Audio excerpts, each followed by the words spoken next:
Hi. Hey there. Welcome to another edition of the Bad Necklace Show, streaming to you live from the Shady Pines, because it's shady.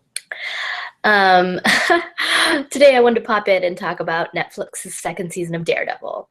And yeah, I realize by now it's April, so everyone has already streamed it and talked about it and blogged about it. So I'm a little late. Oops. Second oops, I bailed halfway through season 1 of Daredevil because I got bored. Oops. I couldn't help it. It was just too dark, too slow. As much as I liked Fisk and Vanessa, overall, I just could not be bothered. um, it was just, ugh. But season 2, I powered through. I really enjoyed it. It was so good, so riveting. I could not tear my eyes away. I thought it was so well paced and fast and just, you wanted to keep going. And I did. That's not to say it didn't have problems. I still think Daredevil has a long way to go before it properly represents New York City and Hell's Kitchen in particular. And okay, let's be fair. This is the fake New York that got attacked by aliens in the Avengers movies, blah, blah, blah, and they're still rebuilding. But when so much else about Hell's Kitchen is accurate, it'd be nice if they stepped up and represented the thriving LGBT community there, and really stopped painting all Asians as gangsters or supernatural or ninjas or gangster supernatural ninjas. I mean, just a thought for season 3, Daredevil, and maybe have more Indian representation than the restaurant. Because we're more than just a nice curry place, I promise. I can even be in the background when you're filming. Hey, Indian girl. But now to what I really, really loved about Daredevil season 2, and that is the Punisher and Elektra. Mostly the Punisher. I mean, I'm kind of like, can we just change the name of the show to the Punisher? Because John Bernthal, I have a long last name that's not easy to pronounce, so I hate messing up other people's names.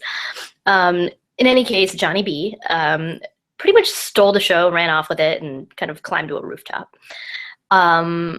But in the process, I feel like he really also ripped away a lot of Matt's mask and Matt's layers, because Matt is trying to convince himself he's noble, right? Like, he's a lawyer. He's on the right side of the law. So even when he's running around in the dark, beating up people and getting his ribs cracked, he's noble. He doesn't kill anyone.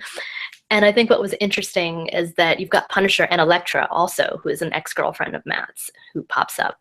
If you've read the comics, you know all about it.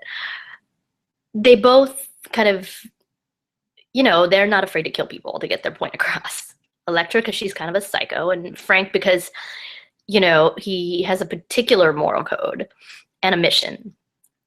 And there's a point where Frank tells Matt, you're just one bad day away from being me.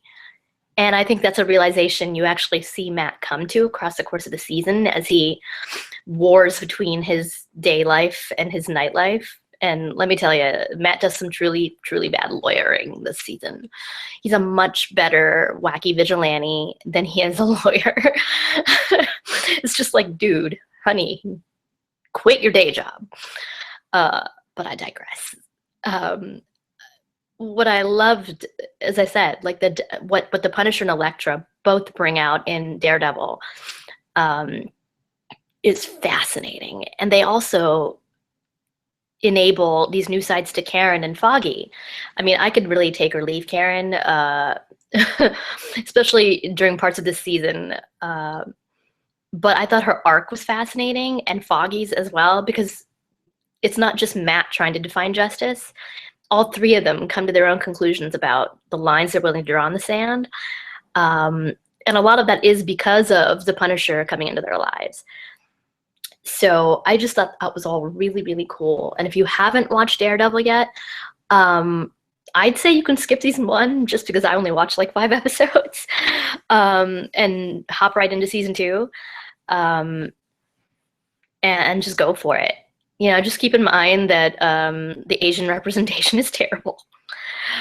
But I think the Punisher arc is worth it. Elektra as well, but she's also wrapped up in all the really crappy Asian representation, so it's a little hard to extract. But I feel like, I don't know, the Punisher's just great. Can we just call the show The Punisher? Or Mala loves the Punisher. Mala and the Punisher sitting in a tree. I mean, I wouldn't want to date the guy in real life. He's got problems. But in the confines of the show, I just found him so compelling. There's a scene on a rooftop between Matt and Frank Castle, the Punisher. Frank, because, he and I know each other so well, we're on a first name basis. No. But there's a rooftop scene that's absolutely exquisite. And if you give a guest spot Emmy to Johnny B, Johnny Bernthal, I would submit that episode and say, here you go. I'll mold you an Emmy out of my wedding trousseau jewelry if the Academy won't give it to you. Don't tell my mom that. I don't think she'd appreciate it. Anyway, that's it for this edition of the Bad Necklace Show. See you next time. Bye.